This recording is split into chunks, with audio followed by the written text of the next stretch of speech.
All right, let's talk about one of the most respected and, let's be honest, one of the most demanding educational programs in the world, the International Baccalaureate, or IB.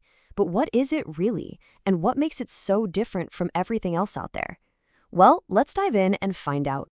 So, what is it that really sets the IB apart? Why do the world's top universities seem to value it so much? The answer might surprise you, because it has very little to do with just memorizing a ton of facts for a final exam. You see, the real secret to the IB isn't hidden in some long list of subjects or complicated formulas. It actually starts with a core idea, a whole philosophy about what it really means to learn. And that's a perfect lead-in to our first section. To really get the IB, you have to look past all the subjects and exams and start right here with its foundational philosophy. This quote pretty much nails it. Unlike other systems that might be totally focused on exams, the IB is built on a set of values. The whole point is to develop the entire person, not just their test-taking skills. And this right here is that philosophy in action, the IB learner profile. Now, this isn't just a poster with a bunch of buzzwords, it's literally the DNA of the program. The goal isn't just to make students knowledgeable, but to help them become inquirers, thinkers, and even risk-takers. Basically, people who are ready to tackle complex real-world problems. Okay, so with that philosophy as our foundation, let's see how this whole thing actually works in practice. Because the IB isn't just a 2-year sprint to the finish line in high school. Nope, it's a whole journey that can start when kids are just 3 years old. So, check out this key shift in the IB journey. The Primary Years Program, or PYP, is what they call transdisciplinary. Sounds fancy, right? All it really means is that instead of having separate classes for history and science, students might explore one big theme, like sharing the planet, through the lens of both subjects at the same time. But then, as they move into the Middle Years Program, the MYP, things start getting a bit more structured, and that broad exploration begins to focus into 8 distinct subject groups. And you can really see how this progression is designed to build on itself. In the PYP, learning is framed around 6 big global themes, and it all wraps up with a major group project called the PYP exhibition. Then, in the MYP, students dive into those 8 subject groups and cap it all off with a massive independent piece of work, the personal project. You can literally see the scaffolding for independence being built year after year. And make no mistake, this isn't just some random busy work. The personal project is basically a training ground.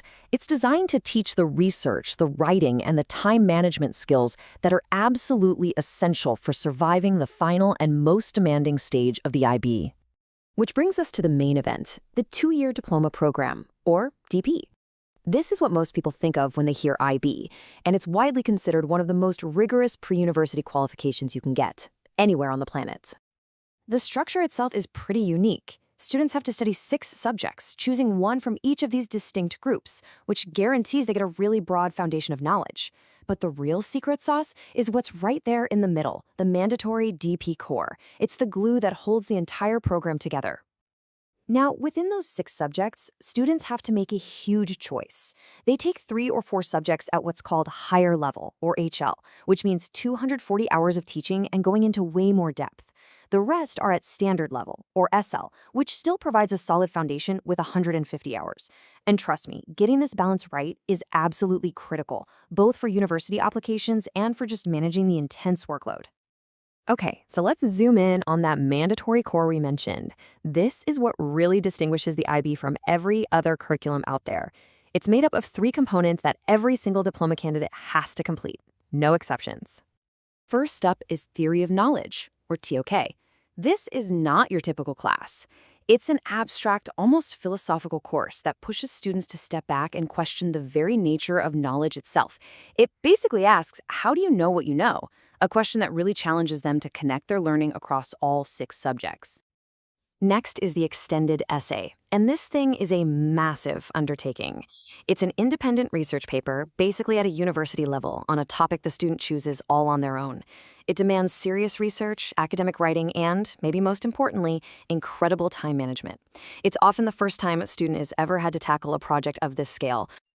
And to put that into perspective, the final paper has a strict limit of 4,000 words. This is definitely not an essay you just write over a weekend. It's a marathon of independent research, drafting, and citing that stretches over many, many months. It's incredible preparation for the kind of work they'll do at university.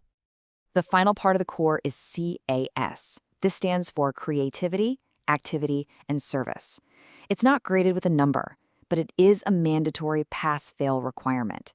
Students have to get involved in experiences outside of academics, playing a sport, volunteering, learning a new artistic skill, and then reflect on what they've learned from it all. So, the key takeaway here is that these three pillars, TOK, the EE, and CAS, are designed to integrate everything the student is learning. They're not just add-ons, they are fundamental to the whole IB philosophy. And, get this, their performance in TOK and the extended essay can actually contribute up to 3 crucial bonus points to their final score. So, with 6 subjects and all those core components, how is everything actually graded? Let's break down the IB's unique assessment system. One of the biggest misconceptions about the IB is that it's all about the final exams. It's not. In most subjects, internal assessments, or IAs, make up 20 to 30% of the final mark. These are projects, lab reports, or oral presentations done during the course. It means that consistent work over 2 years is just as critical as how you perform on exam day. So what's the perfect score, the magic number? Well, each of the 6 subjects is graded on a scale of 1 to 7, which gets you to 42.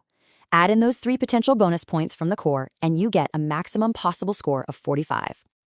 Now, to put that number in context, the global average score usually sits around 30 to 32 points. A score of 24 is the minimum you need to pass and actually get the diploma.